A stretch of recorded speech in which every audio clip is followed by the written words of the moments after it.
Welcome to the Enlighten Up podcast. I am your host, Nicole Frolick, and I invite you to cozy up with me each week as I explore all aspects of the spiritual journey, spiritual biohacking, and expanding the mind beyond this reality. Remember that the collective awakening can start by planting one seed. So thanks for being such an amazing audience and sharing these shows with your family and friends. So without further ado, let's jump right into the episode and find out what we're discovering today.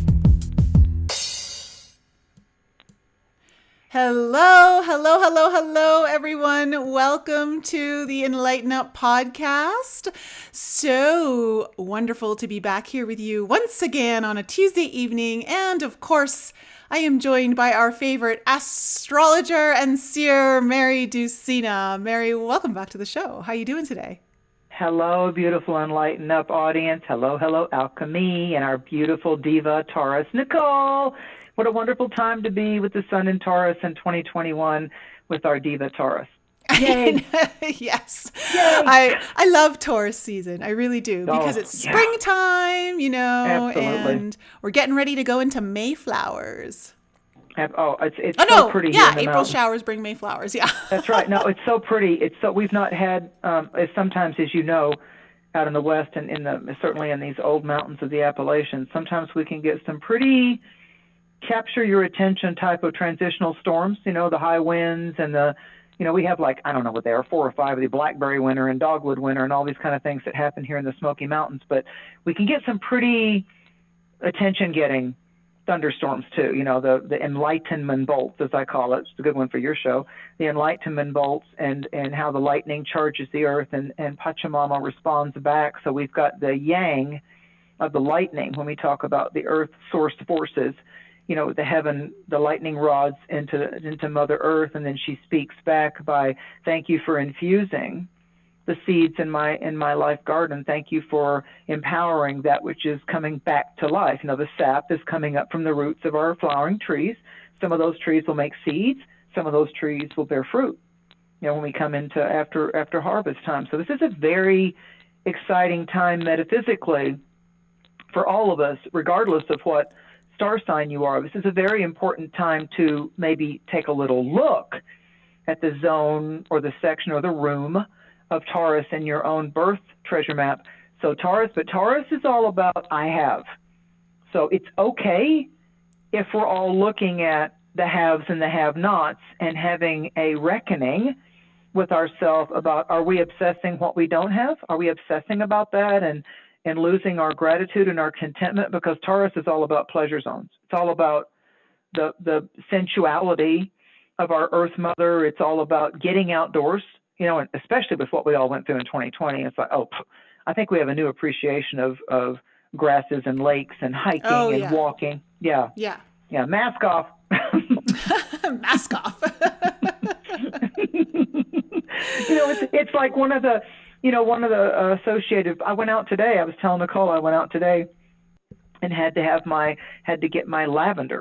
I had to get my wonderful lavender. Lavender and rosemary are they grow very well together, by the way, when you've studied herbology and holistic medicinal medicines, as I've had for over 25 years. Lavender is very grounding and brings a calm. Taurus brings a calm to the room or the situation. They're very steadfast and loyal and calming and able just to hold space. And, think about that cow eating those wonderful little spring flowers and the bull in the pasture. So it can be a time of mating and dating and meeting, which is like the powers that be would like to break us humans from. But no, it's not going to happen. Anybody that's got any kind of sense of soul is not going to want to become AI and is not going to want to become so disassociated with the beauty of being a humanoid creature this lifetime. So it is our oceans. Yeah, it's our oceans of emotions.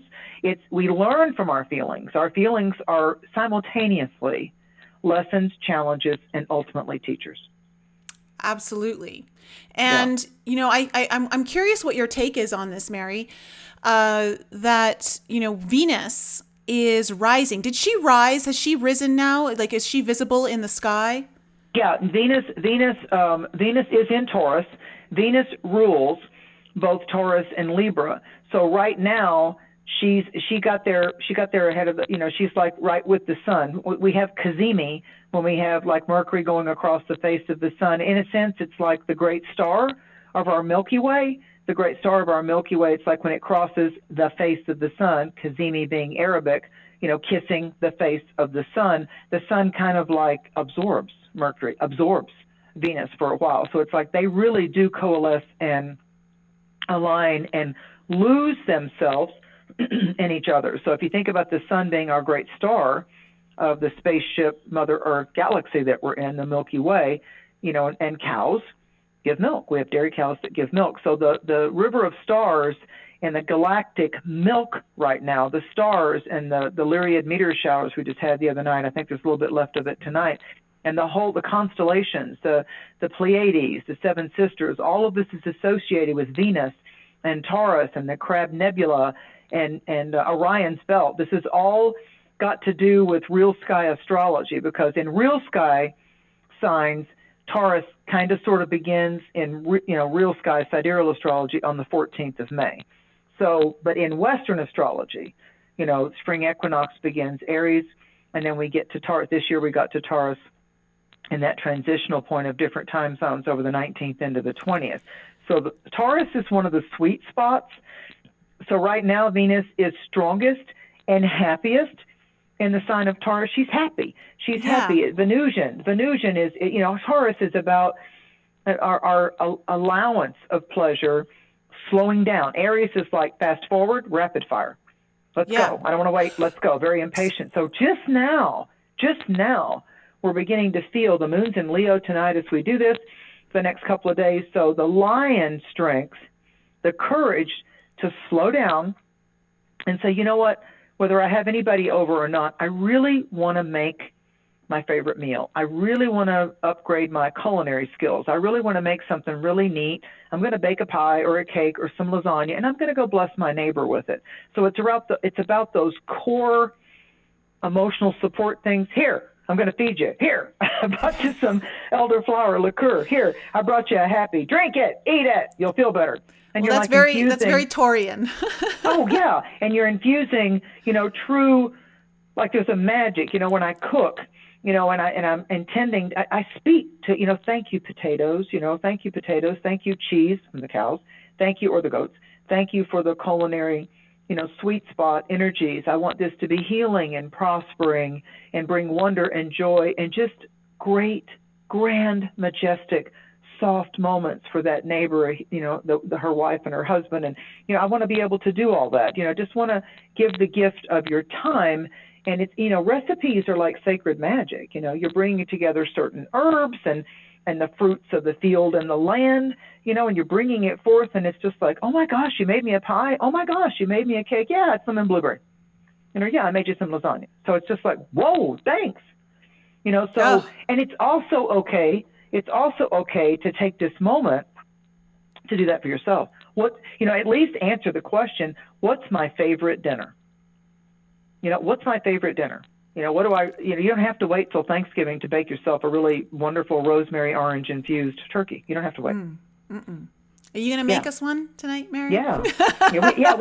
Once we're all traveling, I'll bring the holistic turkey and I'll make some pies. I'm half Southern, half Italian, so I can make a mean toasted coconut pie, and I can do a homemade from scratch, no melted candy bars, chocolate meringue. Oh yeah, caught my first husband with that chocolate meringue pie. Very nice. Very nice. I love it. I'm telling you, ladies and gentlemen, you can have a lot of silent, really, truly without agenda. You can really, like the old greeting card concept type of a thing. It's like, that's why at funerals or weddings or baptisms or things like that, in the mountains, they bring food. They just bring food. You're making everyone drool in the live chat, Mary. Well, I'm telling you, I know all of you out there. There's a lot of people out there, but it's like, as you're sitting there going, I make some really good quiche, or I make some really good rolls, or, I have a bread machine. If we could do that, if we could just do that and just without any strings attached, like the person you bless the food item with, it's one of the best tithes, It's, yeah. You don't expect them to have you over for dinner or anything. It's just, I brought you. I remember one time I was taking a chocolate pie and a coconut pie to my little local, it's a small rural town, my little local grocery store, and the two, of course, men, when they see homemade food from a woman, their eyes got big, and I'm like, I brought you a chocolate pie, and I brought you a coconut pie. They're like, nobody brings pies to the grocery store managers. Nobody does that. And I'm like, well, they did today. And as I was leaving, there's this really sweet, I've spoken about him before on another broadcast, like Vietnam vet guy that has his post-traumatic syndrome. He has to be out there. Like he walks to sit out at the store, and it's like, he never begs. He never begs. But people come up and give him money for eating and cigarettes or whatever, because he's just he's like a little slim Santa Claus kind of a thing. So as I was leaving, he goes, Mary, that pie looks really good. And I said, John, would you like a pie? And he goes, well, I would never ask. I said, oh, I'll go home and bake you one tomorrow and bring it. I said, but you walk here. You walk like 5 miles and walk. He goes, it's okay. I'll eat it while I'm here. So here, I thought, how wonderful is that this person that has a place to lay his head at night, but has to be outdoors. That's just how he healed his, post-war, syndrome, his PTSD. So I brought him a pie. And it was so cool. I brought him a fork, and I brought him a pie, and I brought him a roll of paper, a little thing of paper towels, and some nice ice water. And I said, John, here's your tithe pie. And he said, oh my God. He said, today is heaven on earth. And I knew then that was my living oracle card right then, Nicole. I knew then today is my heaven on earth. I like that. It cost me like $3 to make the, eggs and cocoa. It cost me $3. Yeah. I know. Now, but it's all the love. Audience. It's all the love. It is. It's the magic. And I do cheat, audience. I do tend to buy a good brand of an already baked pie shell. So I already know you ladies and gentlemen out there can make a homemade pie shell and up the ante. I agree, but it's just where I cut the corner. But I do put real butter on it. Wow. Well, I'm curious to everyone in the audience, what is your meal or your dessert that is like, if anyone were to ask you to make something for them, that's what they'd want you to make them because it's your dish. Like no one makes it the way you do. I'm curious for those of you in the live chat, what that is for all of you. Because, we are in Taurus season. Taurus is all about the lovely pleasures, the food, the wine, all of that good stuff. And let's all just pretend we're in Italy right now because, that is to me as a Taurian, that is my favorite country, the food, the wine, the people, the love, the amore, it's very Taurian. Having both parents, all the ancestors on my father's side. My mother's side's the Native American Cherokee stuff, but on the father's side, it's Northern Italy. So to really make a good sensual bread, to really make like really homemade, like I will make a really homemade vegetables that I grow infused lasagna.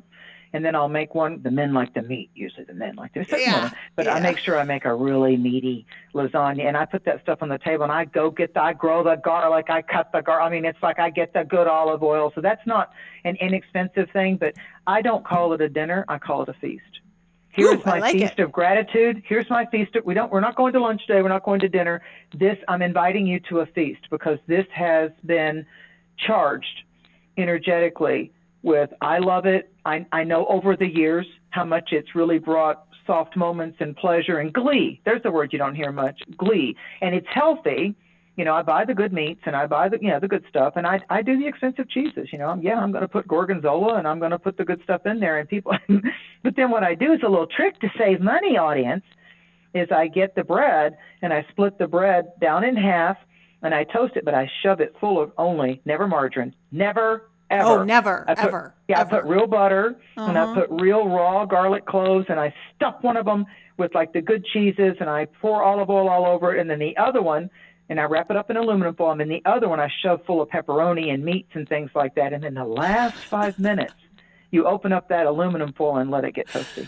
Oh my gosh. I should have put a warning on the beginning of this episode to anyone who's listening. Do not listen when you're hungry. Well, what's nice is I really want to celebrate and thank your audience. And even on the replay, why not? Why not? We've come out of a panoramic pandemic year. And so what a wonderful time for us to really appreciate. It's given us all a deep rooted Taurus, roots of the tree, a deep rooted appreciation of what we missed with having that friend over or that lover over and just saying, I want to do this for you. You just show up and sit down and I'm going to serve you a really incredible meal because you're that friend, you're that business companion. You're that person that's always been my soul battery in my life. And I just, no expectations. I just want, it's like bathing someone, it's like a real sensual thing of bathing someone that you care about. Oh, that freaks people out. They're like, you're going to do what? I'm like, yeah, I'm going to bathe you. And they're like, I'm like 45 years old. I said, oh, I know how to bathe. Trust me. That's where you blend that Taurus Scorpio stuff. Yeah. Well, listen to all of these wonderful dishes that have been dropped in the chat. Apple pie, salsa, lamb curry, homemade crust, lemon mousse, spinach and pumpkin risotto with chili flakes. Abstract. That sounds amazing. Richard, brownies and homemade ice cream. Homemade ice cream. Absolutely. Yum. Maple plum pie. Oh my goodness. It looks so good. Lasagna. I just want to say, guys, I once got a download, and I'm going to say it right now because I think it's so apropos, that it was starseeds, take your seat at the table of abundance that you can feast upon. So right now, starseeds, we are feasting upon the abundance table that we are deserved in this lifetime. And, before we get into any more details here, I'm curious, Mary, because I've heard this before and I'm not sure what your insight is to it, if you have any, but with Venus rising, is she an evening star now or morning star? Oh, gosh, I get those backwards all the time. I think know. I'm dyslexic when it comes to Venus, and I'm pretty sure she's a morning star. Morning. That's what I'm thinking, too. I think she's morning star. But you know what? I will check it, and I'll post it on my Facebook page, Cosmic Conditions, because we've entered a new Venus cycle. That's why I think she's a morning star. Yes, that's why I think so, too. Forgive me if I've gotten it. I get dyslexic with Venus star. I do. I absolutely will admit it, and I'll go. That's because you're Scorpio. Yeah, but because I tend to follow more, like, for example, Venus and Mercury right now are in Taurus, but Venus is, to me, I study more when one of our Roman Greek mythological creatures, are being more inspiring, because she goes through all 12 signs. Okay, so I pay more attention to, she's exalted, she's happy in her rulership sign of Taurus. For example, when Mars gets into Cancer, when Mars shifts over into the sign of Cancer, that's not a bad thing, but Mars is in its fall, because Mars is strongest in Aries, and then it's second strongest in the sign of Scorpio. So when Mars pops around in sign of Cancer, which will be depending on your time zone, by the 23rd of April, what's happening is that what's good about it is that we've got all this Taurus stellium going on. We've got the Sun and Uranus and Mercury and Venus all in the earthy. So it's as we said, I think last year, Nicole, it's weed and seed time in your life garden. And so when you think about Taurus, think about financial terms. So this is a time to look at, are you a debit or a credit to your friendships and to your intimate scenarios? Are you in a quagmire of whether you're expecting and you're being possessive and you're being demanding? Or, so think about in financial terms. I like that. That. Do you need to liquidate? Yeah, that's such a good way of looking. Well, even just from an energetic perspective, am I a debit card or a credit card? Am I credit to my associations or am I debit? Yeah, am I withdrawing from the love or the karmic bank account or the energetic bank account? Am I always showing up and being that energy thief, or I'm always taking a withdrawal of energy from my close friends, or my lover? Am I like expecting them to wine and dine me all the time and I'm not returning the favor? That's off balance. It's just off balance. And when I do give credit, when I do fix a luxurious banquet, when I do fix a feast, when I am, cooking something with no expectation, no, take the leftovers. I want you to take it all. I want you to re-enjoy this whole energetic banquet. Again, this is all yours. I'm not keeping any of it. No, it's all yours. And you share it with whoever you want to, and I don't have to be at that table because I'm in the food.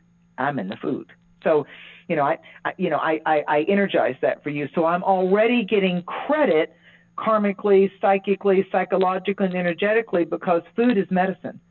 Laughter is the best medicine, but food is like a earth creature, woodland creatures, animals outside, birds every day have to hunt for food. They have to hunt for food.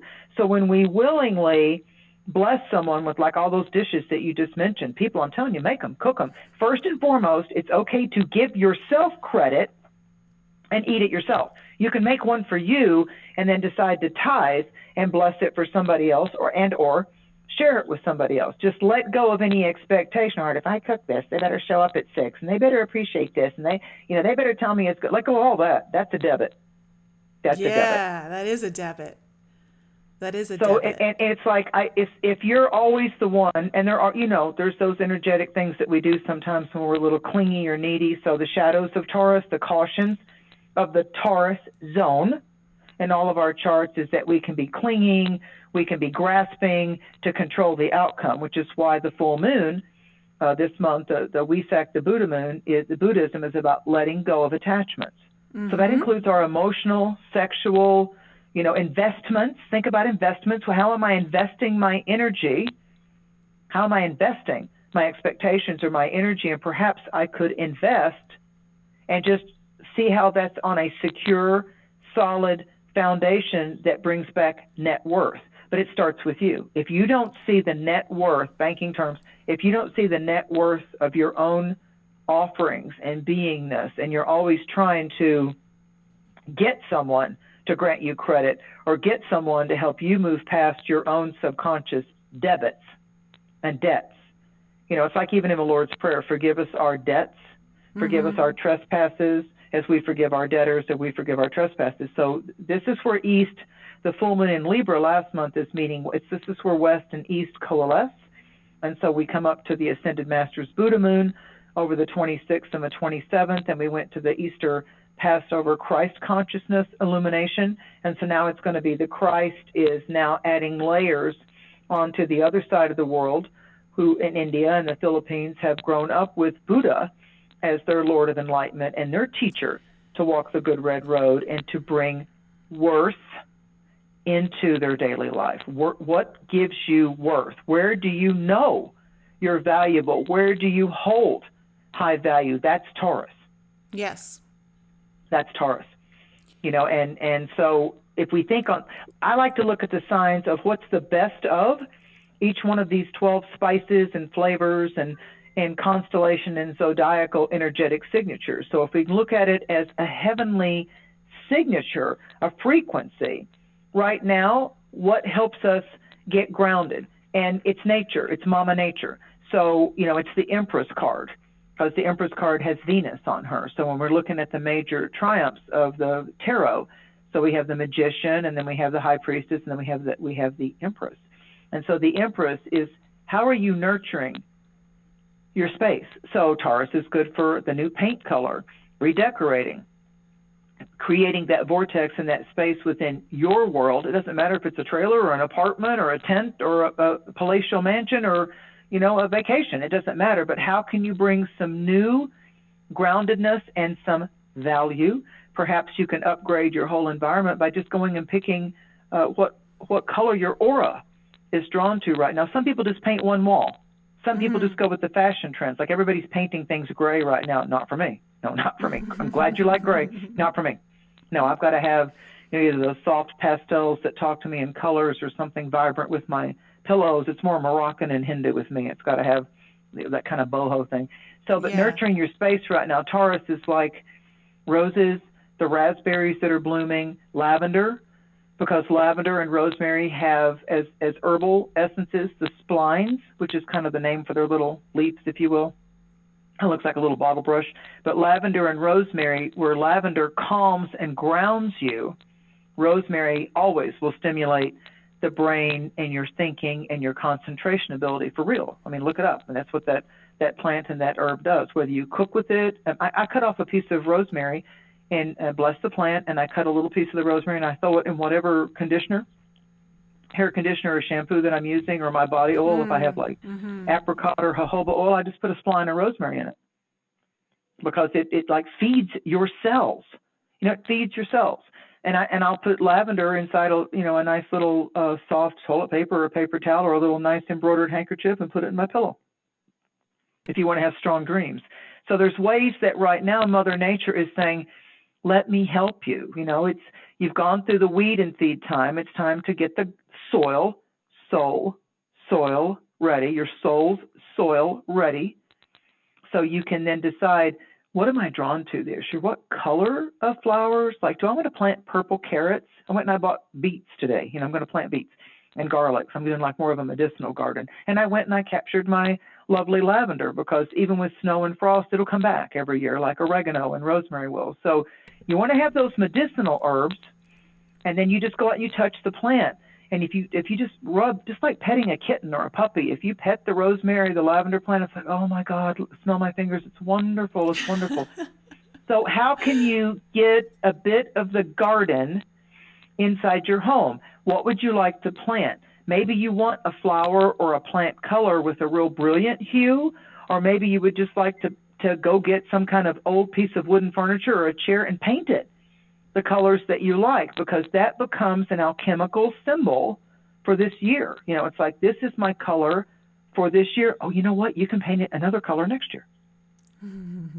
But your sanctuary, your healing chamber, that room in your own house, whether it's an outdoor chair, you know, maybe you want to just experiment and get a stencil and paint little things on it that are talismans or fetishes or sigils for you. But just go get something inexpensive at a yard sale, or you know, somebody else's throwaway is your treasure, and then just invigorate the energy of it by putting your actual boots on the ground. I'm going to paint it. I'm going to pick that color. And it's very inexpensive to do, but what it does is it shows you tangible manifestation. It does. It does. And you get your intuition back, I promise you. Here's a credit in your psychic and your intuitive bank account. When you're feeling a little surly or frustrated or stagnant, you get your intuition and your mojo back when you make space for it, when you can stop the chattering of the rational mind and just let there be a room. Like in your chart, you have 12 rooms, 12 zones, 12 houses. Is there a room for you in your mind and in your heart, or are your thoughts filled with the needs and schedules of others? Point number one. Bullet point number one.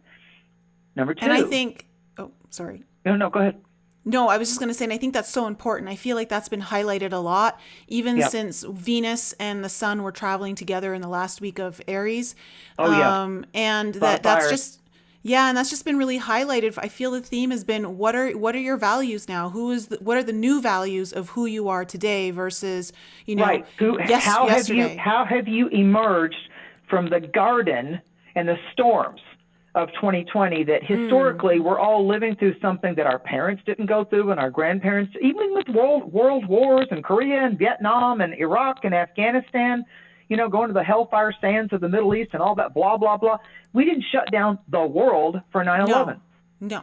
We didn't shut down the world for Iraq or Afghanistan. I mean, we didn't shut the world down. So we are living antenna walking this earth life as animated, powerful spirit forces, and we just survived and walked through fear porn and the divisiveness of that alignment that happened in Capricorn in January of last year that hadn't happened for 780 blah, blah, blah years. So we are actually, it's like the people that were born in 1900. If you want to look up something really powerful that will give you perspective, go on YouTube or the internet or your Google and just say, if you were born in the year 1900, and watch what those people, some of our ancestors, watch what those people faced. Like if they were born in 1900, the Great Depression, World War I, World War II, I mean, crazy stuff, crazy stuff. So when we start feeling like wham-ambulance with ourselves, I mean, I honor all of us for walking through this, but I'm going to tell you, with Saturn in Aquarius, Jupiter getting ready in Aquarius to shift into Pisces at the end of this month, I'm telling you, it's time for Taurus to give us, whoa, let me get grounded. I will not be manipulated by the doctors and the scientists and the fear media, the media telling me, no, you can't enjoy yourself, and no, you're an infection walking around in the world. Oh, no, I'm not. I am a beloved communion cup of the divine most high. That's what I am. I know my worth. Oh, yeah. That's what I like. Everyone, you are a communion cup. You are a communion cup of the divine worth, walking around in this world. And this is such a synchronicity that we're even talking about this right now, because literally right before we started this podcast, I had filmed like a little 3-minute video that I'm going to put up on my Instagram and Telegram about the grounding and the necessity right now for all of us to ground. So I'm not going to go too much into it, but guys, it's so important to ground right now. And especially now that we're in Taurus season, and just for what you just said, Mary, we are being manipulated in Absolutely. a way where If we they're allow. feeding. Well, yes, and they're feeding off of the unrootedness that we've all felt over the last year. And it's hijacking our ability to feel safe, feel secure, and then that hijacks our ability to have proper flow through the chakra system in the root, and then also our manifestation center, which is our sacral. And when we're not manifesting what we want, then we're manifesting what someone else wants. And so... Well, I love your term, hijacking. What they're doing is, listen, demonic energies and dark forces feed off of fear, wrongful sexuality, where you're taking and you're invading and you're doing harm to the innocent, regardless of its species or age. You're invading, and you're invading with the infections of anger and bullying and the negative bullying and like fright. So what we have to do, Taurus is giving us the opportunity. It's crystals and it's river rocks. And it's the beautiful earth when you hike, when you see a waterfall. And as the native First Nations people taught me, I always associate Taurus with the woodlands and the trees. And like you used the term roots and uprooted, Taurus is the roots. And when the trees are in hibernation, the sap goes into the earth mother underneath her layers. But now the sap, the life force, is emerging up our trunk. We have limbs. We have a trunk. And the tree has a trunk, and it has limbs, and the tree's branches, as I was taught many times in outdoor ceremony, the branches reach to the heights of light. So these three full moons, the full moon that we had in the third week of April, the one that's coming up, these are light-infused medicine moments. So you don't have to go to a drumming circle. You can. You don't have to have a bunch of people at the beach or in the woods, but you need to understand that in the whole season of Taurus, and especially as we approach the 26th and the 27th, the 8 minutes where they gather in a narrow valley in Tibet, on the one side of the Himalayas, when they go to that narrow valley, the disciples, the aspirants, the higher Buddhic lords, if you will, in their religion, they gather. This year on Eastern Daylight Time, if you're on the Eastern of the time zone, it's 11:32 for the full moon on April the 26th. If you're on Pacific Time, it's 8:32. So the 8 minutes prior to the exact Wesak, Scorpio, Sun in Taurus, Moon in Scorpio, moonrise, that's where you have, as you said, Nicole, a goblet of your wine. I love elderflower liqueur because it's antiviral, or my Chambord because it's black raspberries made with honey. And so you have a goblet. You pick your prettiest glass, your most beautiful glass, the one you keep in the cabinet that your grandmother owned or whatever. It becomes your communion cup or goblet. And you fill that up. It can be water. Absolutely. Orange juice, apple juice, but try to get the pure nectar in it. And so you take it out with you before the 8 minutes of that approaching full moon time. You do not drink it. You pour it and you hold it. You put your hands around it and you hold it as you do deep listening and silent, deep breathing. You're not in a meditation or a prayer state to petition anything. You're not asking for anything. You're opening up your vital life force centers. You're opening up to the star shine. You're opening up to the light rays of Grandmother Moon here on Mother Earth. This is all very yin, and so this full moon is going to actually be the womb waters infusing you with vital vim and vigor life force to realign you spiritually, because the Buddha moon is about releasing attachments of blame or shame or fear, or when your legs got knocked out from under you, or when you thought of yourself as less than, banking terms, less than a debit, not a credit. And so for the 8 minutes prior to the actual time, you don't have to get OCD about the time frame. You go out there and like, okay, it's going to be exact at 11:32, so it's 10 till I'm going to go up. And then after that 8 minutes at least, or 10 minutes, then you allow the enlightenment, you allow the feeding, if you will, of the breeze and the stars and that time frame, because it'll be getting dark on Pacific time zone. So you allow that to come towards you. You listen for any animal creature teachers that are. Do you hear an owl? Is a crow rushing if you're on the Pacific time zone or Canada? Is a crow rushing to roost in the tree because dark is falling? Do you see a raccoon come out? Is there a dog barking in the distance? These are your creature teachers for 2021. And then you can go do research on them later. What does dog totem mean? What does the stray cat mean? What is the, yeah. So then you drink, you give thanks that is a communion cup that has been infused with the former Ascended Master's Moon of the Christ consciousness. So April is now piggybacking, if you will, into that tonic, into that elixir. And so that's mercy and compassion. And I'm going to hyphenize this word. It's forgiving. So first and foremost, we have to forgive ourselves. We have to forgive ourselves and release ourselves from any kind of psychological shame blame.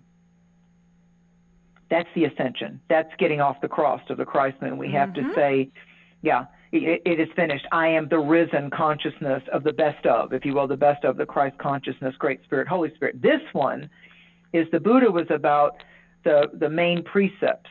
And Buddhism is about letting go of expectation and attachment, letting it go and knowing that in mindfulness, Buddhism teaches you control the mind, sit in the stillness, don't judge, don't have expectations, just let go.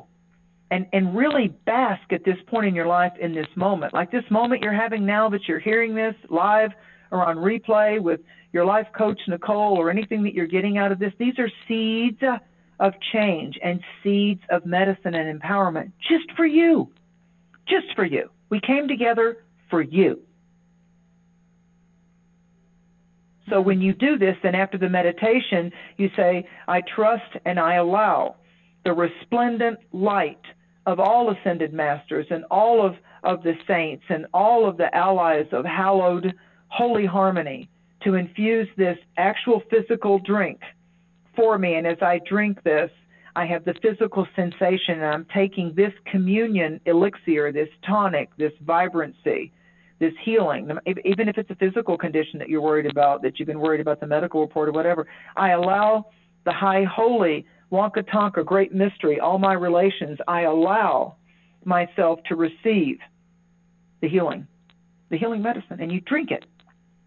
And so biochemically, you've gone from that which is unseen and mystical and supernatural and metaphysical. You've allowed from where we came from before we got in this earth temple, you allow all that to then come into your body, your physical body, your taste buds, down your throat, into your stomach, the Tara, the furnace of the body, and to go out into your veins and your arteries and your cellular level.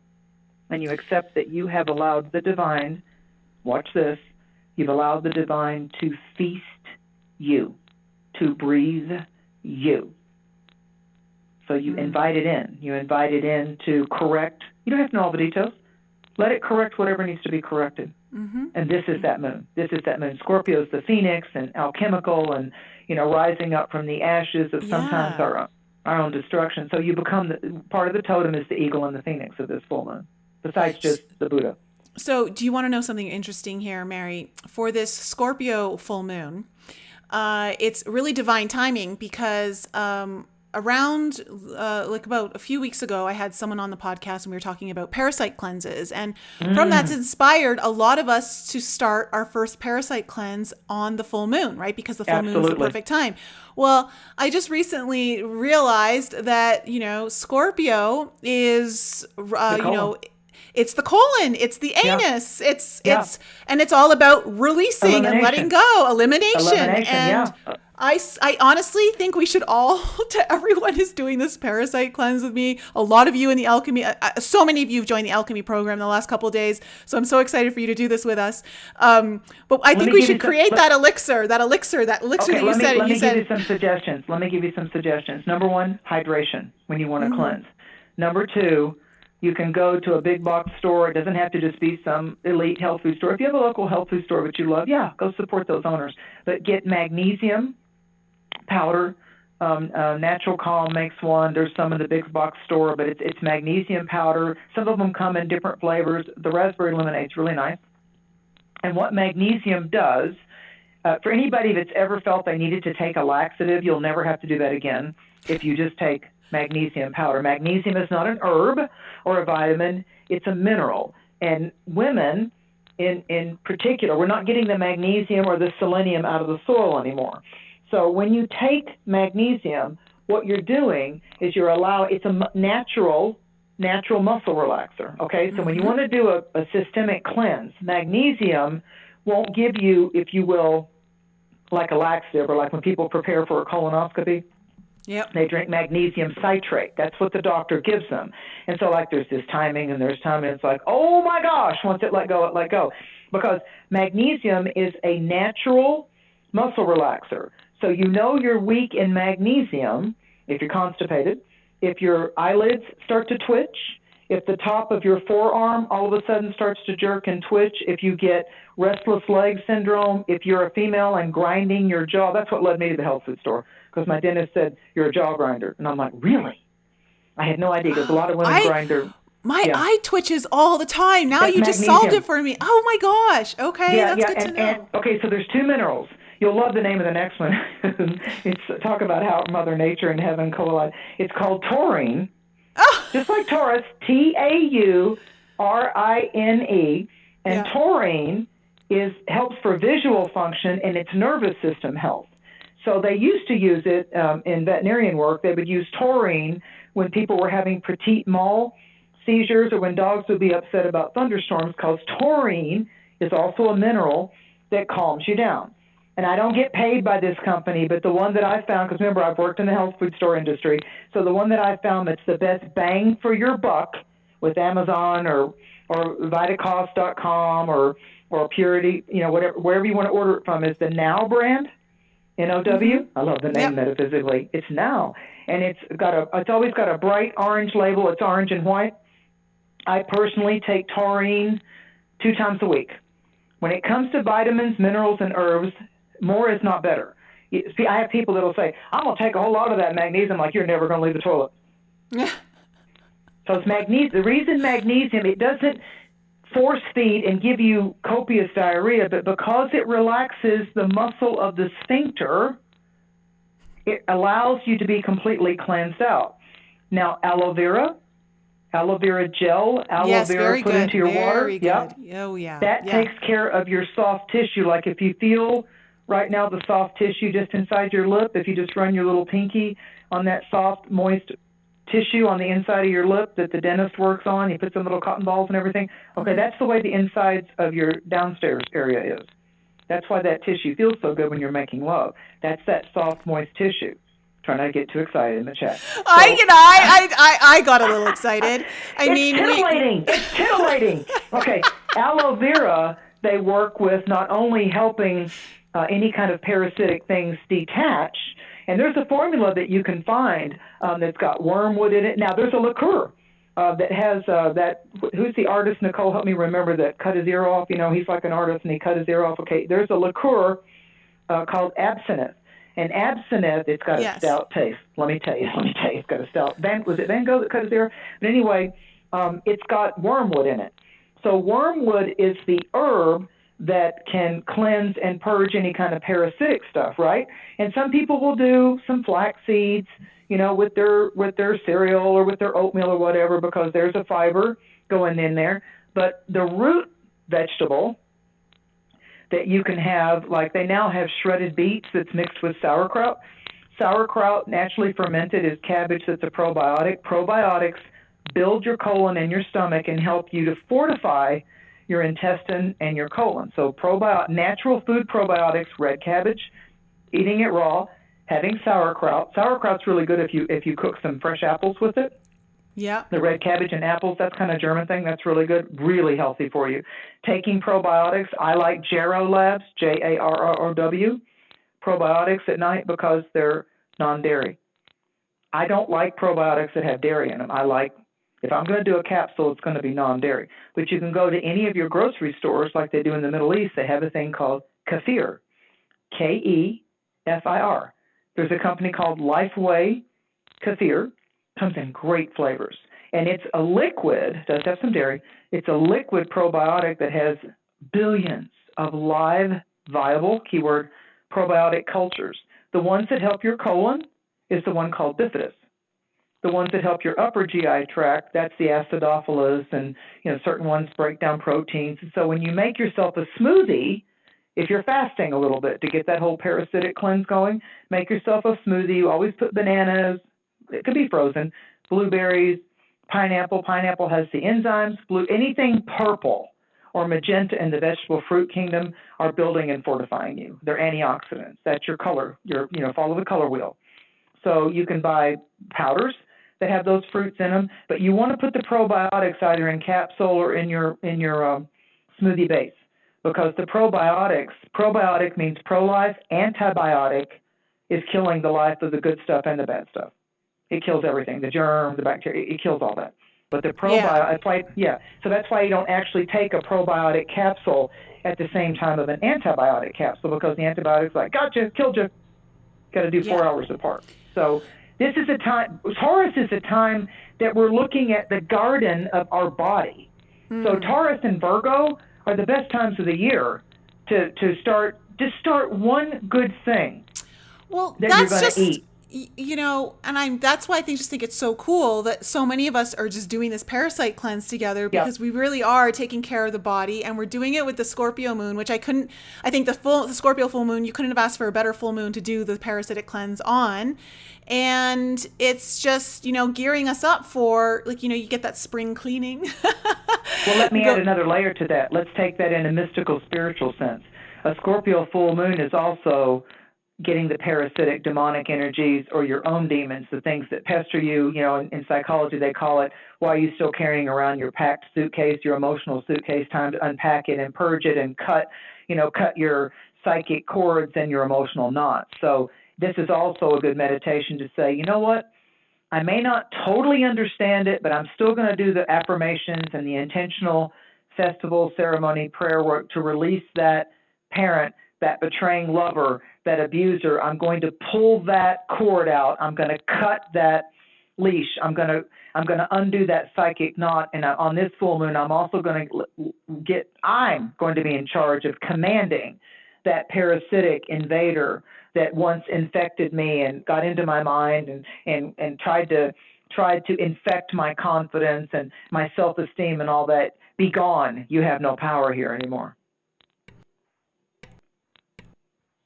My microphone's acting up. And I think, especially with what's happening, aligning with this moon, with Venus and the Sun and Mercury all in Taurus, it's really kind of just bring an almost like a conscious awareness, an aha around your self-worth, and that you deserve so much more than that. You deserve to not have that energetic drain in your life, whether it's an actual parasite in your body, or maybe it's a parasitic energy in a relationship, or whatever it might be.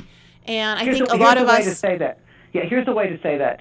So, like you're talking about the parasitic cleanse. Let's look at it energetically. Taurus is about stepping into your internal landscape. Taurus is about, like one of the Lemurian creature symbols, as we're shifting from April into May, we're moving into, like April is the smiling gecko. And we've all seen that Geico commercial, okay? The smiling gecko, the smiling lizard.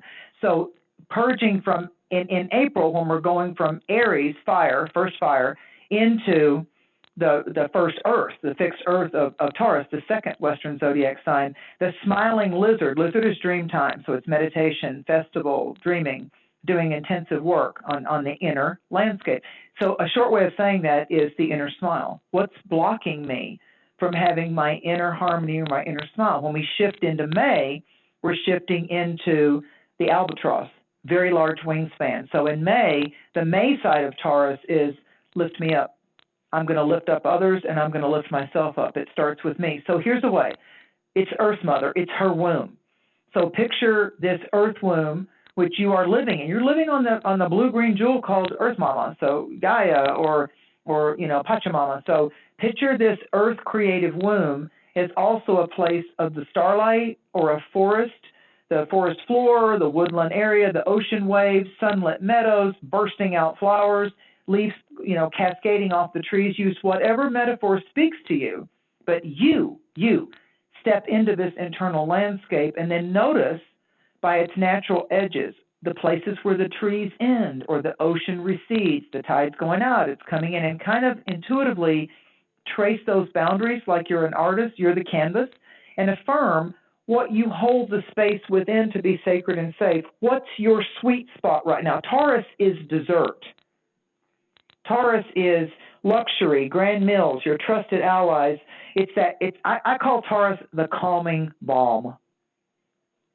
Really, it is. It's a calming. And what we've got, to your point, Earth Day happens on April 22nd. So on the 23rd, Mars goes into the oceanic womb waters of our Earth Mother. It goes into Cancer, the crab, also known as Moonchild. So here's our maternal instincts, whether it's being a good mother to your own body, nurturing yourself, as you were talking to. Mercury in Taurus will join with the great agent of metamorphic, again, Phoenix rising up. Mercury's going to join with Uranus over the 423,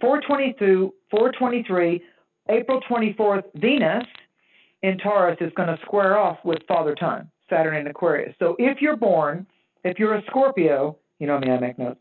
If you're a Scorpio and you're born between October the 28th into the 30th, if you're an Aquarius or have an Aquarius rising, that's between January the 27th, those degrees, like 1 to 10 degrees. From January the 27th birthdays to February the 1st. If you're a Taurus that's born between April the 27th into April the 30th, and if you're a Leo born between July 28th into August 1st, 2nd, this big meetup of Mercury to Uranus and Taurus and Venus joining with Uranus and Taurus. So Uranus is the natural ruler of Aquarius, and it's in a sign that it's saying, no, you can't change me too fast. I got to think about this. I got to ponder this, because the shadow side of Taurus is being resistant to change, avoiding, resisting, grasping to be OCD and have the control of it. So we've got to feel and admit to ourselves, this gives me self-comfort. You know, where are your easy pleasures? Where is it easy for you to make you feel secure? You know, where is it where you will not, allow yourself to resist or avoid the issue? You know, what is it with you that you can allow yourself to have the cup of ice cream with the pecans and the walnuts on top of it? It's okay. Quit chiding yourself or condemning yourself, especially when you do a parasitic cleanse. But let me just add this. People, it's like musk. People either love or hate the smell of musk. People either love or hate beets. But I nutritionally made myself learn to eat beets. And so I like to get them and chop them into little bits and freeze them in a little baggie. And I put tiny little bits of beets in my smoothies, or I'll cook it with apples if you don't like the taste of beets, or a fresh pear. It's lovely. It's just lovely when you cook it with the fruit. Or I'll grind it up in my smoothies. But let me tell you about beets. Let me tell you about most herbal remedies. Less is best. Yes. Because you will have roaring waterfalls of diarrhea if you eat too many beets. Trust me, I learned the hard way. At 21, I go into a health food store. I'm going to do a cleanse. And so I go into health. Oh, look, there's that Italian Biota, 100% pure beet juice. And it's really lovely. It looks like a wine bottle. It's lovely in glass, I'm telling on myself. And I go home in Florida, and I drink that whole thing. I just downed that whole thing. In 30 minutes, I felt this really, thank God I was home, I felt this really weird, queasy, kind of like, what's going on in my body? So I went to the restroom, and nothing came out of me but pure beet juice. Scared me. So I called the health food store owner, and I'm like, Pat, I said, I was just in there, and I bought the Biota. She goes, yeah, how much did you drink of it? I said, it tasted so, I just drank the whole thing. I mixed it with some 100% pear juice, and she goes, you can't, Mary, you can't do that with beet juice. I said, I didn't have any poo-poo or anything. It was just straight burgundy beet juice. And she said, your system totally blew it out of your system because it was too rich, too fast, too much. And that's when I learned, Mary, less is best.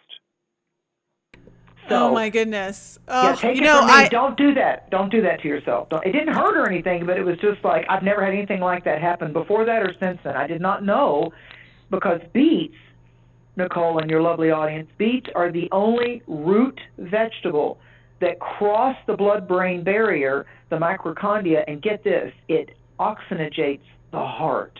Really? I did not know that. I bought some beetroot powder for my smoothies. Yeah, wonderful. That's wonderful. Mm-hmm. And I put it in my... Yeah. I'm certain... Oh no, I use beet powder. Oh yeah, and I grow beets, But see, Have you ever put beetroot powder or even beets like in your brownies to make them more I have not, but I moist? will. That's a great idea. Are you listening, Yeah. audience? Are you taking Yeah. notes? Are you Are you guys taking listening? notes? Because it's Yeah. really good. It moistens them. Obviously, you don't put that many because you don't want your brownies to taste like beets, but it really adds a richness to it and a smoothness, and it's oh yeah, it's good. And those of you that are familiar with CBD oil or the health benefits of baking with cannabis, let me tell you, turmeric powder, they call that poor man's saffron. Turmeric powder, my orthopedic military surgeon taught me about getting turmeric powder. It's not the same as curry. Turmeric powder will help you with any inflammation. So like you're doing with your beet powder and the brownies. This is obviously a foodie show. It's so funny, but we're invigorating everybody, Nicole. But if you'll take a little bit of turmeric and like you're gonna laugh at me, but when I'm grinding my beans for my fresh coffee, less is best.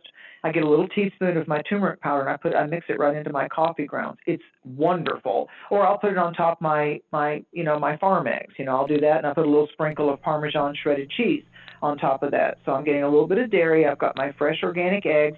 And then I've got the turmeric on top of it with my pink salt and my peppercorns, my tricolored peppercorns. And right there is a complete fortification of the body, that simple, inexpensive meal. Because pink salt, although it doesn't have iodine, pink salt, the Himalayan pink salt, has all, I think there's like 30 or 32 of the amino acids that, again, we're not getting out of the soil.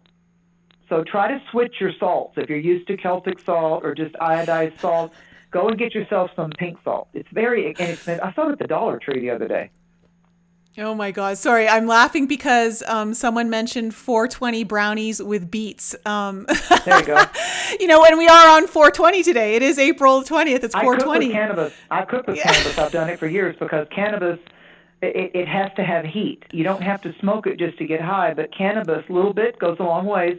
But when you're doing your brownies, which is very famous, with real butter, never margarine, and never ever reheat your CBD or your cannabis treats in a microwave because the microwave changes the chemical composition of that. If you flash freeze it, either bring a little chunk out to come to room temperature or go ahead and slice it and warm it in the oven, but do not, you're killing all the medicinal qualities if you microwave it. So that's just like I had a pot dealer that taught me all that kind of stuff years ago. So you don't want to be changing everything that pot can do for you in a good way. Cannabis oil can do for you if you microwave it. Don't do that. He said, I have no guarantee what that could do. Look at all the good random tips we're dropping here. Just so random. It's earthy. It's Taurus, and we're talking about our earth vessel, our communion cup. Okay, I got to ask you because I'm a little curious because I am. Since last show, we did talk a little bit about this and it was a lot of fun. But this Scorpio moon, you wanted to talk about the intimate desires. Absolutely. Let's go into the intimate desires. Okay, so as I've said to Nicole pre-show, people, because of pop astrology, people hear the Scorpio part of your chart. The Scorpio part of your chart is where you are one kind of a sassy, savvy, sensual magician. So the Scorpio part of your chart is the secretive part of you that craves what you crave. Like some men or women love to have the nape of their neck touched or kissed or just blown on. Okay, so it's like the neck is Taurus and Scorpio's all the reproductive. Oh my God, part. Is that true? Because that is totally my zone. Yeah. That is so my zone. Yeah. And how many people don't go there? How many people don't go there? And it's like, really? It's such an it's just. Yeah, people don't know. I'm telling y'all. So the nape of the neck and the larynx, the larynx and singing and dancing and the right kind of music for sensuality, that's Taurus, setting the mood, setting the table of romance and intimacy. So the neck, and I'm talking light massage. You don't have to I'm going to really rub her neck and make her go, oh my God, you didn't let me zone out into sensuality. You found my clenched muscle and you kind of, where my neck meets my shoulder and you kind of you're keeping too much into the reality. I'm trying to flow here. So doing that energetic work or Reiki and just sensual touch and light touch and just on the neck, the nape of the neck and the sides of the neck and where the neck joins into the skull, that's a Taurian erogenous zone, and it's a way to just put peace into those upper chakras. Mary. Here's what people forget, Nicole. Mary, I need to date you. Thank you. That's a compliment. But people tend to focus just on the front doors, the front shutters of their chakras, right? We're used to seeing the colors, the red up into the violet. But, you have back shutters. You have back doors to those chakras. So when you focus on those sensually, like when you do the back door of the third eye, the soft spot of the back of the crown chakra, when you go down to the throat chakra and you run around to the back of that throat chakra, that's an alignment going in the back doors and the back shutters, which are the more synergistically powerful spiritual portals and vortices of the chakras. And then, in back of the heart, you do that. You go down that way and you run down the spine. And that's not just to activate Kundalini. That's about letting the chakras know, I see you, I touch you, I open you, I energize you, and here's the key part, and I'm safe. And I'm safe. I just want to gift you love and light touch and love. And then if you go into animalistic making love, who cares? It doesn't matter after that. But what you're doing is you're actually setting the table energetically for sensuality. So men and women, just go down those, look at your chakras on the internet, and then just go opposite, like you're going to the back side of the body there, front door, back door. And what you're doing is you're actually allowing those angelic doors to be aligned and reawakened and touched. And it really brings up a different kind of vulnerability and trust. And I promise you, it will give you a deeper type of lovemaking experience. It really will. So Taurus is about sensuality, okay? Mm-hmm. Now, people tend to look at Scorpio. Oh, God, I heard it for decades. I hear a Scorpio. Scorpio. When I think of Scorpio, just after what we talked, I'm like, do you guys really like the back door? No. This Scorpio, it's like that's an exit-only orifice. No. So Scorpios tend to be more like what you would read about Taurus for sensuality. Taurus is actually about, now we can have a rock and roll good time now. I can handle my medicine. You ready to ride? Taurus can take it into the bull and the cow and making love outside under the stars, privately in the lush woods. It's like, I know what I want to do right now on this hike. That's Taurus. Taurus is more about, let's involve the land. Let's involve the hot tub. Let's involve the nature. The stars are turning me on. Taurus gets it, like they get more sexual with it when it's involved with the land. But Scorpio's like, let me see if you know how to touch me. Because Scorpio's like, I know how to do the touch thing. I know how to do that. But see, a Scorpio will tend to, now negative Scorpios will use that to manipulate. Absolutely. To be witchy or to be like the guy that wants to, lure you in and say, your soul is mine and we are intertwined. Then they start being all like, abusive and narcissistic and controlling. I know you guys out there, Scorpio, when you're playing it negative. I know you. But when it's done with right intent, the Scorpio can be a sensual alchemist, where Taurus in our chart is the sexual healer. There was an old song a long time, Sexual Healing. Yes. I think it was Marvin Gaye. So it's like there is a sexual healing that can happen when both people let go of an expectation of outcome. Let go of it. Just be in the moment. But you know this. We've all done it. We tend to think about, okay, I've got to make them get there. I got to make the rocket explode. I got to make that happen. I got to be, I got to really, and we build up all this stress about technique and will they think I'm too big or too small or la la la, or I had a kid and all that kind of stuff. And it's like, oh, for God's sake, you just blew past the moment. Really, so it's like, be really focused. If you're going to bother to serve up your earthly temple vital fluids, you women, those are the sacred gates to the temple there. And I'm talking about the birth canal. I'm not talking about the back door. That whole that whole opening there, that is sacred ceremony right there. Be very mindful of not just letting that be just a playground, because you're diminishing the power of it. When you want to have esoteric erotica, then you let that chakra power open up of like, this will simultaneously bless me energetically, and I will then, because I'm allowing the entrance, I will then energetically put that signature to them too. Because if we didn't have birth control, then there could be a new seed, a new light that comes to pass with that, which our ancestors had to deal with. Every time they wanted to make love, there was a real good chance there was going to be another kid.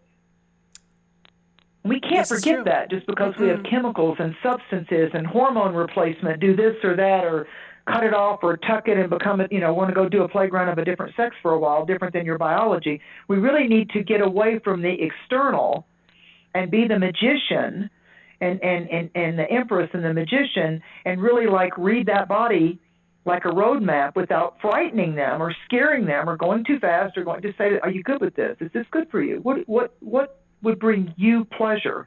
When you first give, oh, for God's sakes, I don't mean a question and answer like a Virgo kind of thing. How do you like to be touched? And then you want to be pancaked? No, don't do that. You've annoyed me. So if you want to test your intuition, test that with your mate.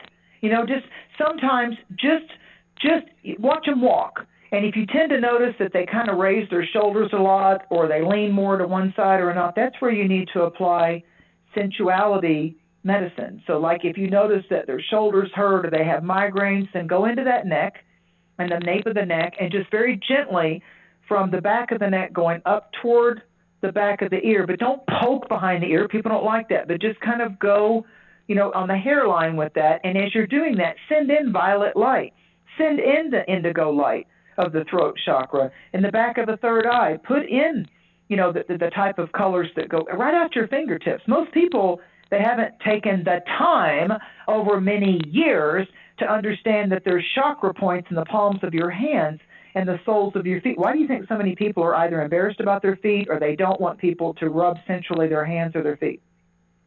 That's a shame blame area. Oh, I don't like my toenails, or no, I had fungus on my toenail, or I'm worried about my calloused feet. Okay, well, I'm going to pay for you to go get a medicinal pedicure, and then when you get back, I'll bathe you and rub your feet. Think about that little vulnerable infant that's in somebody. They don't need somebody, you have to hold an infant a certain way that you don't hurt its neck. You have to hold a little baby till it's a certain age, a certain way, or you're going to hurt its neck. Its little head will fall back, So if we address the inner child, not from a creepy, scary clown way, but if we just address the fact that part of the sandbox that we had fun playing with the puppy or the kitten in, that the bodies that we're wanting to appreciate, and in a sense, there's a difference between praise and worship. Now, you can praise and do medicine with the body without worshiping it. Worshiping is left for how you connect with the Creator, period, amen, aho. But praising and pleasuring with the body is absolutely a medicinal thing for the earth body, absolutely. And go into meditation about it. Go into meditation as you're approaching a Scorpio, sensual, sexual, reproductive, gates of the temple, the sword of the man and the gates of the opening of the temple of the woman. As you sit under that full moon, before you get to that 8-minute mark, sit down in these days leading up to the full moon and say, if I'm incredibly honest with myself, where do I don't like anybody to touch my knees. When I go get a pet, it's like, don't rub my knees. I don't like that. My knees like to be left alone. Why is that, Mary? Probably because I've got Capricorn in my chart. I don't like when somebody pushes, now lightly, but I don't like somebody that pushes hard on my kneecap. I don't like that. Oh, well, who does? Well, some people, I guess, like it, but I'm like, I don't like that. But I have to own that with myself, and it's my responsibility to say, light touch, don't go rotating my kneecap. It doesn't go that way. It doesn't like it. No. It doesn't like it. So, but if I do energy work with my knees because I know I don't like that, then when I meditate, I see golden light around my kneecaps, and I infuse it with the cobalt blue, and I do that so I know to put medicine to my kneecaps because I don't like it. And I always tell the pedicurist, okay, you can do my legs and do the hot towels and all that, but don't push my kneecaps. I don't like that. And she, okay, Miss Mary, okay. She's okay, man, because she's very intuitive. And so when you and you should go get a pedicure, not just for the color and the crystals and the rhinestones that you want to have put on your toes. You want to go get what we call an herbal pedicure. I always go for those. And I'll say, okay, just pick a color. I don't care what you put on there. You know when you walk in the petty manicure, pick a color, please, pick a color. I said, no. I want the herbal, and they put in essential oils, and they put in, I bring my jojoba oil or my apricot oil or my coconut oil, and that's what they put on me when I get done with that pedicure. That's what they put on my legs and my feet because they've opened up all those cells and they've, invigorated your circulation. I'll tell you something you could do at home for free. Get yourself a pan and get Epsom salts. There's magnesium again. Get some Epsom salts. Dr. Teal's is my favorite brand. Oh, they have incredible scents now that's all natural. and make the foot bath as warm as you comfortably like it. Put the Epsom salts in there and dissolve it, all right? The next pan, and you're going to alternate. Go sit in front of the TV to do your computer game or your show or your computer emails or what are you going to do? And then put your feet in the pan that's got the warm water, and then after 5 minutes, stick them in the pan that has cool water. Not ice cubes, but just cool water. What that's doing is opening and infusing your capillaries and your veins and your arteries. It's kind of like the Swedish, hot, cold type of a thing. But because we tend to ignore our feet, and yet we rely on them every day, all the time. Mm-hmm. So they swell, and they get hurt, and they get callous, but the feet are Pisces, and the feet balance. Talk about people saying, I need psychological balance. I need intimate balance. Well, take care of your feet. Because if you didn't have them, you'd fall over if you didn't have crutches. So the secret behind intimate alignment is to start caring for your feet, because there's nothing that works as harder every day as your feet. Nothing. That's true. That is true. Nothing. We pay attention to our hair. We get our hands done. We put lotion on our skin. We look at our eyelashes. We go get tattooed eyebrows. What about the feet? The feet are like, hey, I'm down here. So if you do that, and think about biblically, the women grew their hair very long in the Middle East, because when the disciples or the men were very tired and they came to rest at the inn or the village or whatever, the women bathed their feet, dried it, and then anointed their feet with oil with their long, soft hair.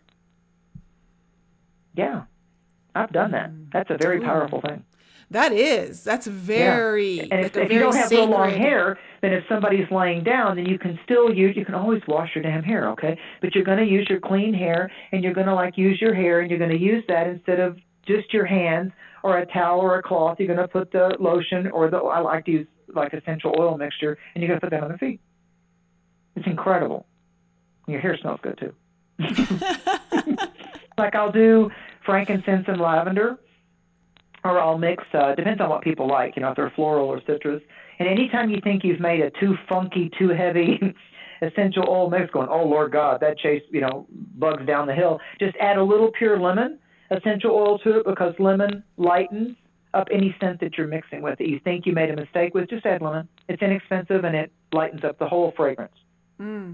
I got some secrets. You do. You're just a wealth of knowledge. You do. You're a Scorpio. Of course you're going to have secrets. I got some secrets, yeah. And from your Scorpio friends, if you can get a Scorpio to open up, from your Scorpio friends, you can say to them, you have to do it like in an interview kind of a thing like we're doing with the Scorpio. You have to say to them, what did you find to be one of the most surprising?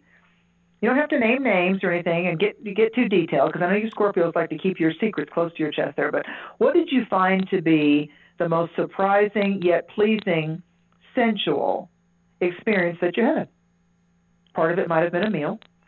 Part of it might have been how a movie or a concert or the outdoors moved you into a 360-degree orbit of pleasure, like, what a beautiful night this is, Shakespeare in the Park, or, oh, my God, I loved that movie, and, oh, it was so much fun to dance. Those all bring up pheromones of, our good side of our animal nature, because we're creatures, just like animals out there. We're creatures. We're a species. We're an earth creature that resides here with the other creatures, so maybe we're pretty much land.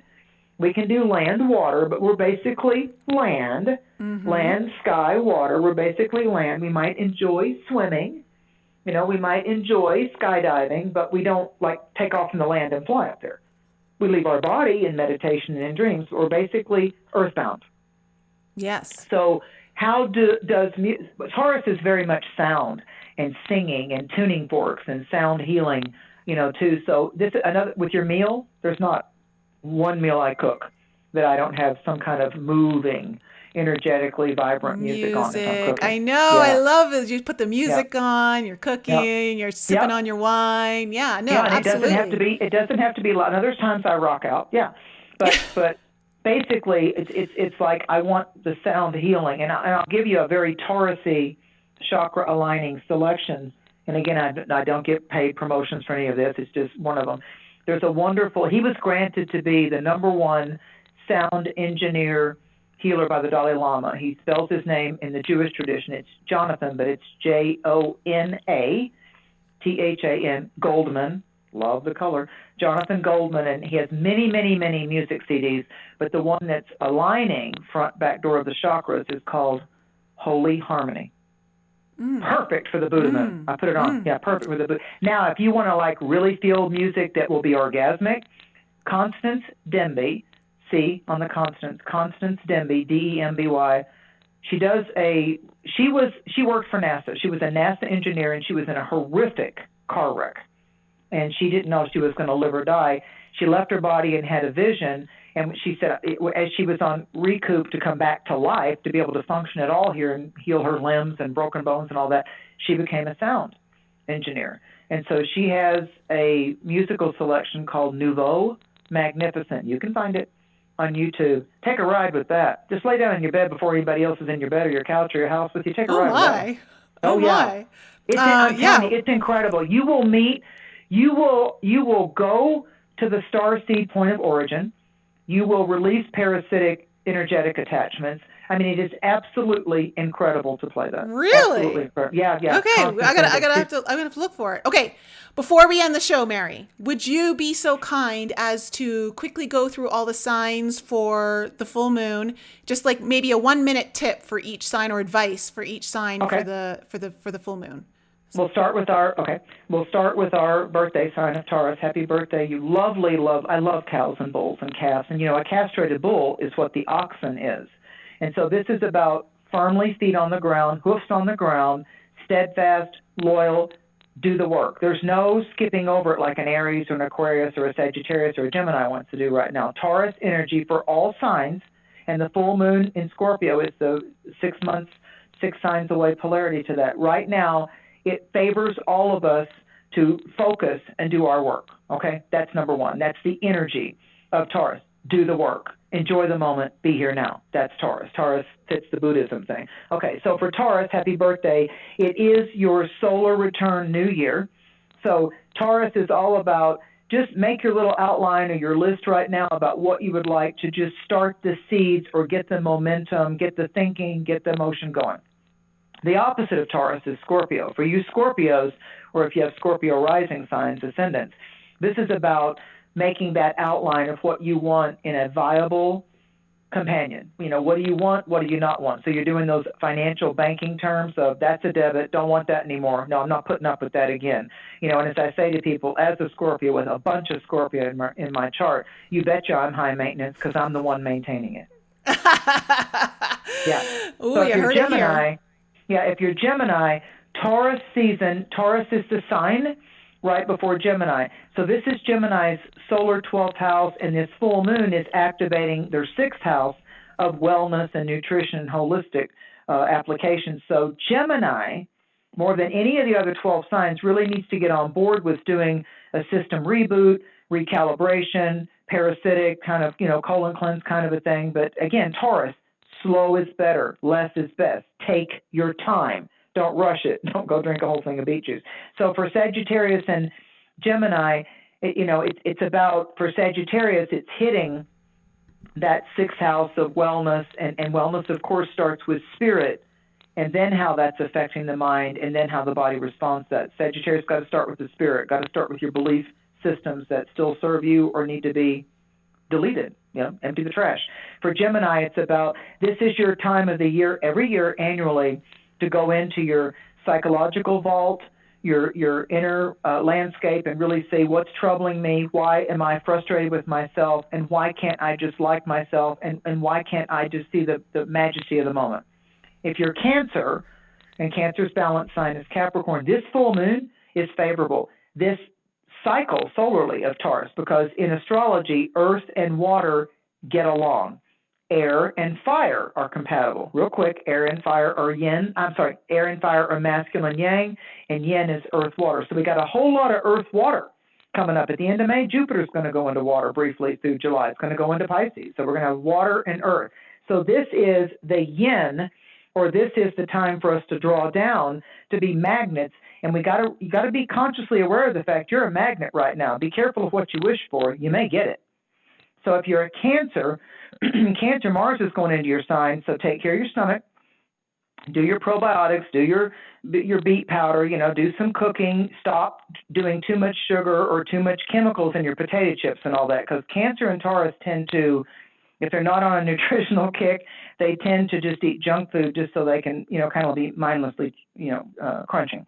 So especially Cancer the crab, they'll do that. It's just like, I'm going to stay home in bed and watch old movies and get my blanket, and I'm just going to chomp on my cookies and my chips. I'm just screwed because I'm Taurus sun and Cancer rising. No. There's a difference between being vigilant and aware. So you can crunch on carrots, and you can make a smoothie, and you can eat you can thaw some nice frozen pineapple. You can make a spice cake with cannabis. Yeah, you can do that. That's a nice crunch. Okay. So yeah, you can add some turmeric to your brownies. Yeah.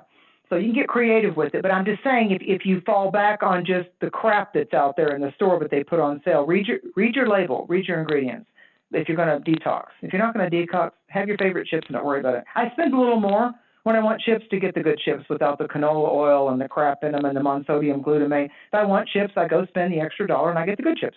It's got the good ingredients, like 5 ingredients or less. So if you're Cancer, this is about dealing with your frustrations and your anger, because whenever Mars, it's been 2 years, Cancer, Moonchild, it's been 2 years since Mars has moved into your sign. It's going to do that in the 3rd week of May. It's going to be there for a little while. Leo, you're next. So right now, Cancer, you got to find out where you're feeling overly defensive, insecure, clinging, not wanting to change your own resistance points, where you're blaming everybody else and not looking in the mirror at yourself. Yeah, that's right. I said it. Okay. So Capricorn, Mars. No running from the truth with Mary. Oh, no, hell no. Oh, hell no. Show up and get fed. So Capricorn, Mars is going to be in your opposite sign. So this is a little sexy, sensual cycle for you Capricorns. Like, you goats like to try to hide it, but you can't fool me. So when Mars goes into your opposite sign, Capricorns are you. Here's Capricorn's slogan: business up front, party in the back. So the way you get to the positive attention of a mountain climber, like a Capricorn male or female or your love interest, is you help them get the work done. Then they relax, and they're very good lovers. But you've got to they can't relax until they get done what they have to get done. So if they've got a project at work or they really want to get something done, they don't like it that the yard needs to be mowed, you make them the lemonade, you make them the tea, you sit outside, you bring them the nice, soft rags with the cool water on it for their head. It's like, here, honey, you want me to mow for a while? No, I do it. Okay, right here. What do you need? Here's some peaches. I cut up some peaches for you. Want me to bathe you? Okay, that kind of stuff. You get real primal with Cancer, Capricorn. Why? Cancer is the mother energy. Capricorn is the patriarch. It's the father. Yeah, okay. So you got to get on board with the Capricorn and let them get the projects done. They like it when you talk to them a little bit when they're working on what they need to work on. So it's a very supportive moon for those two signs, but I can feel it. They've been resistant to change, and Cancer went into its shell, and Capricorn's hiding in the mountain eating the new flowers because they didn't like what happened last year. So they've still got some residue from last year. They really do. And then Leo, Aquarius, 4 more. Leo, this is about the moon's in Leo right now, but Leo's still got that opposition going on with Saturn in Aquarius right now. So Leo's got some restructuring that they've got to do with their intimate partnerships and their main people that they work with. So if you're a Leo or a Leo rising sign, bring humor to the room. Just bring humor and generosity to the room. And just forget about it. It's just like, I brought pizza. Just be that, Leos can get awards and they can get through everything right now if they just go, I brought cookies, I brought pizza, or just make people laugh. Take the pressure off of people right now, because you are that star. The sun rules you. You know how to do it. Your opposite sign, Aquarius, right now with all this Taurus stuff, Aquarius needs to stay sensually, mentally intrigued. So Aquarius is like overreaching, far-reaching. They're like the space cadets out there. They want you to talk to them about metaphysics and the secret life of plants. And did you see a UFO? I did. What do you think about Bigfoot? You got to kind of do that kind of stuff with Aquarius. Now you've got your straight Aquarians out there. Yeah, you might have to talk medicine or house cleaning products with. But they're impressed by the fact that you do research.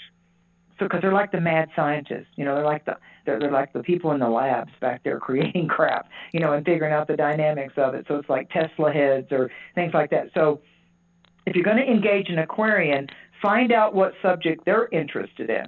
But right now, they're kind of like being a little bit stubborn because there's all this stuff in Taurus. And Aquarius is like this, the hell's taking so long? I was ready yesterday. I'm ready to move. I'm ready to go to a new city. I don't care what the news is saying about all this viral stuff. I'm breaking out. I'm going to Florida. Florida's open. Texas is open. I'm going. That's where Aquarius is going. Let's take a mini vacation. Yeah. But so Leo, Aquarius are like get creative. And then the final ones, Virgo, the sixth sign, Virgo. So Taurus, well, I mean, it's Taurus, Virgo, Capricorn. Those are the earth signs. So Virgo right now is getting a reprieve. And so Virgo, they got like things they want to get done, like I'm going to sell that antique, I'm going to go get a new mattress. And so Virgo's like planning how to get stuff more interesting in their home, and they're like planting things, and they're like in the lifeguard. They're busy. They got appointments. They got busy. They're busy around their home environment. And Pisces, listen, Pisces, it's been 12 long years since the most fortunate planet, the greatest astrological benefic, Jupiter, has gone into your sign.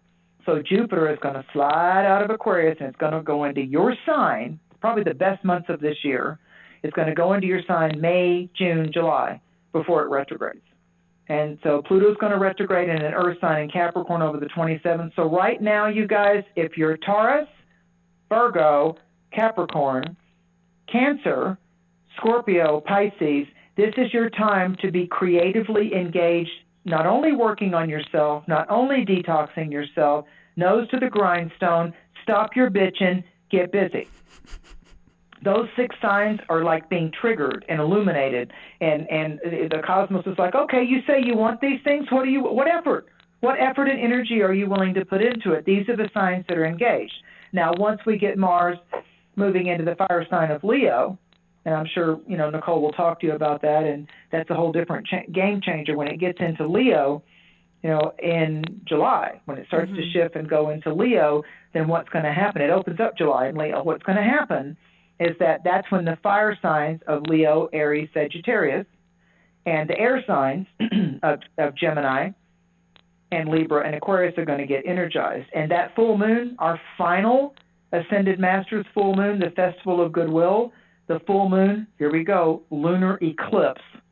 And the third week of May 25th, 26th, that's going to be the sun in Gemini, intrigue, mental applications, how you're marketing and selling and promoting and allowing the new clients and customers and patients to be increased in your world, the new, post and outreach and all that. That's a good time for communication and marketing, writing, speaking. Then what was going to happen is that full moon is going to be in Sagittarius. The north and the south node are there. So the Sagittarius full moon for all of us is a halt, is a pregnant pause that says, are and if your belief system's still serving you for highest good, maybe you need to branch out. Like when I went from just being raised in the Protestant focus only and started going into my First Nations, Native American, and studying a bit of Buddhism. And, I didn't land particularly, I didn't need to have my religion defined, but I wanted my spirituality to be overarching and broad-brushed. I wanted to respect other cultures. I wanted to learn. I was fascinated by why that they held that to be such a powerful belief. So that's Sagittarius right now in the South Node. By the time we get to the third week of May, we need to look at in the mirror and say, is this thing that I've been trusting and believing in all this time exactly what it's cracked up to be for me right now? Or could I expand on this, and could I allow myself to have that reset, that reboot, and that recalibration by a ceremony or a drumming circle or yoga or taking a Reiki training or life coaching with Nicole or whatever, a culinary class, whatever it could be to get you out of a stagnation zone is coming the third week of May. Bada boom, bada bing. Did we say Aries? Did we do Aries? The full Maybe not. moon? No, we did not, because we started with Taurus. Thank you. Aries. So you've just come out of your birthday cycle, and there was also a stellium in Aries. So now for Aries, it's more financial. So for Aries, let's do our Taurus banking terms again. Right now for Aries, you cannot be lazy and procrastinating and cavalier about the momentum of your career and your work. This is your biggest financial cycle of the year, because the second sign after our sign is our financial sign. It's got to do with where we can be on the increase of value and the gifts coming toward us. You rub the magic lamp and the genie goes, hey, thanks for letting me out of the lamp. Hey, Aries, what are your 3 wishes? So if you're just getting drunk and you're just running around the bars and you're not really appreciating and respecting your business venue, you're going to find that you're going to start to sustain some losses, because overall, Taurus is the best cycle for Aries to pay attention to prosperity packages that they are a part of. So you're the micromanager of that. You're the lord and lady of manifesting that. And Libra, so opposite sign to Aries, the polarity to Aries. Aries is spring, Libra is autumn. So because Venus also co-rules and governs the sign of Libra, Libras always have their mind on romance. If you get a Libra rising and you're a Libra sun sign, you think in terms of we. Aries thinks in terms of me, myself, and I. And Libra thinks in terms of how much better I am when I'm with someone, or we're a team, we're a unit, we're a partnership. So Taurus favors Libra being able to upgrade their social connections. It's like to get some new flowers planted in your social garden, because Aries was a weed and feed for that. So Libras, if you guys have just been out there having some sports sex, I think that it could go more into a more enjoyable, there's deeper layers that are coming for your Libras. I feel like Libras are on the rise up. Like, I feel like that last year just kicked them. Just absolutely kicked them. All that Capricorn stuff and the eclipses shifting in Capricorn and Cancer, and now the nodes shifted in another air sign, the North Node's in Gemini. So Libra is about, they're running harder, walking further, engaging better, and they're like working on their game. They're like polishing. They're like a fine stone. It's like you look at the back of an amethyst in the mountain, it's all rough and kind of olive green and kind of dark gray, but you turn that amethyst around, there's some good stuff. So Libras are beginning to work on their rough spots, and they're beginning to not always put all the focus on the other, their significant other, and what their significant other wants or needs. Libras now going, you know what, I'm going to spend a little time on me. And they should. And they should, because it's very important for a Libra not to give their power away all the time. They tend to base their worth on how well their boss sees them, or their lover sees them, or their family accepts them or rejects them. Libra can just collapse out like a little crumpled piece of paper if they let other people's opinions and judgments of them override their own ability to love and trust themselves. Okay. Wow. That was great. That was great. Did you guys love that? You guys are just like rocking it in the live chat tonight. And I've seen that many of you are going to be taking a cold shower after this live stream. That's good. Well, learn how to touch yourself. And then here's what I used to do a show in Florida called The Psychic and the Psychiatrist. So I would pick his brain, and he was very clinical. So he was very fascinated by my woo-woo stuff, right? And so I said to him, make one bullet statement about why people seek whatever it is they uniquely seek in intimacy and relationship. He goes, you always come up with those really intense questions, like, just answer it. And he said, I'll give you a little secret. Over my many years, he was older than me, on my many years of doing therapy and prescribing, because he's a psychiatrist, he could do that. He goes, most of all, people like to be touched the way that they envision. When they're touching someone else, that's also the way they'd like to be touched. So it's like Tina Turner. Some people like it rough, and some people like it soft and easy, when she does the song Proud Mary. So yes. He said, people unconsciously touch other people in a way that they would really like to see reciprocity. And he said, and we tend to validate ourselves by the approval of that partner. And he said, so here's a good rule when it comes to romance. And I'm like, oh, I'm listening. I'm all of 21 years old and I'm listening. And he said, your equation in a budding relationship needs to be this kind of affirmation. He said, of the two choices, I want you more than I need you, or I need you more than I want you. He goes, which one do you think is healthy? I said, oh, absolutely, I want you more than I need you. He goes, that's right. He goes, you start to get into psychopathy and getting emotionally abused or neglected or being too clingy if you're saying, I want her, him, I want them. I want them is better than I need them. No, I don't care how they treat me, I need them. So the negative, draining, vampirical energy thief type of energy happens if you're putting need ahead of want. Want grants you permission. They're in your life or they're not. Need is like, I just don't feel validated unless they approve of me or they call me, or why haven't they called me? Why haven't they called me? I need them to call me. Yeah, no. But want is, yeah, I'd like them to call me. Yeah, I would like to see them. Yeah, I want to see them again. Yeah. And you can take the pressure off a pending lover by saying something like this. I find you to be one of the most fascinating people that I've encountered in a long time. So when it was starting to kind of move in on you a little bit, then you say, here's a commitment I can give to you. I'm committed to get to know you better. I'm not giving you anything else right now, but I am committed. You've intrigued me, and I can give you this commitment. I am committed to wanting to see what you're all about. Show up authentic, or I'll leave your ass. Show up authentic. Be who you need to be. I'm going to be who I need to be. If you play games or you put on a mask, God, am I tired of all the masks. If you put on a mask and you don't show up authentic, I'm out. Peace out. Bye. Yep. And if we would stay on that page, do you see what pressure that takes off of Nicole or Mary or any of you? The guy doesn't have to do this or fall into all these expectations, because you know the psychological rule about expectations. Psychiatrists taught me this too. This is one of the banners of our show. Big expectations equal big disappointments. Little expectations equal little disappointments. And no expectations will equal no disappointments. Show up. There you go. Be who you are. Be to thine own self true. Be authentic. And they either like you, the size you are, the hair color you have, the nose you have, or if you want to be a Botox puffed up Kardashian, maybe they're drawn to that. Go ahead and do that. I don't find that attractive at all. Yeah. I like a lived-in face, and I like a life-tethered body, and if you've got leathery skin, that's you. That's the little animal creature that you are. Just show up and be you, and what's going to turn somebody else on is that you're finally in love with yourself, not as a narcissist, but you finally say, I love and respect myself, and I'm going to be fair and good to you, and if we get along, you're going to be fair and good. It's going to be equitable. Mm-hmm. And if you're a jerk, you're going to meet someone like me that's going to say, yeah, watch this. You ain't going to be a jerk here.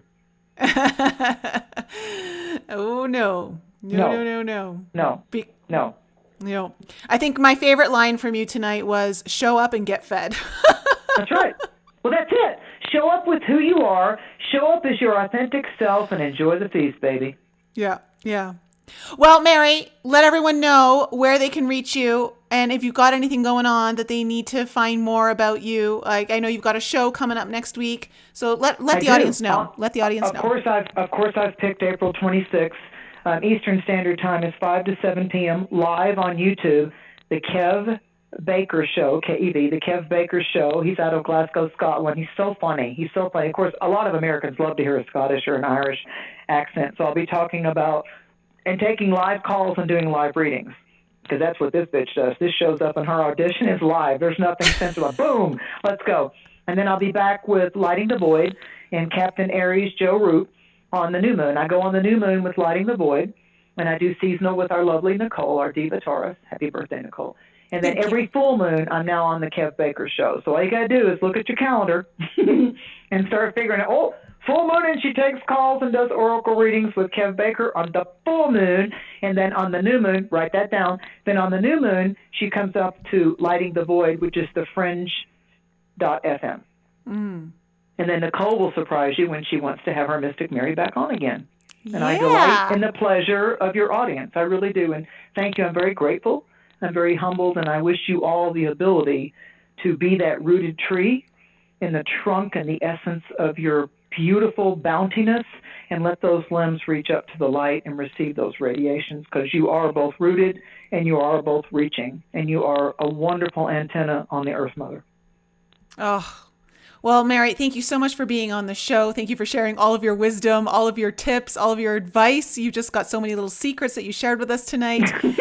I forgot to tell them my website, Nicole. Tell them my website. I forgot. MaryDusina.com. It's all in the show notes below the video and in the podcast for those of you listening later on.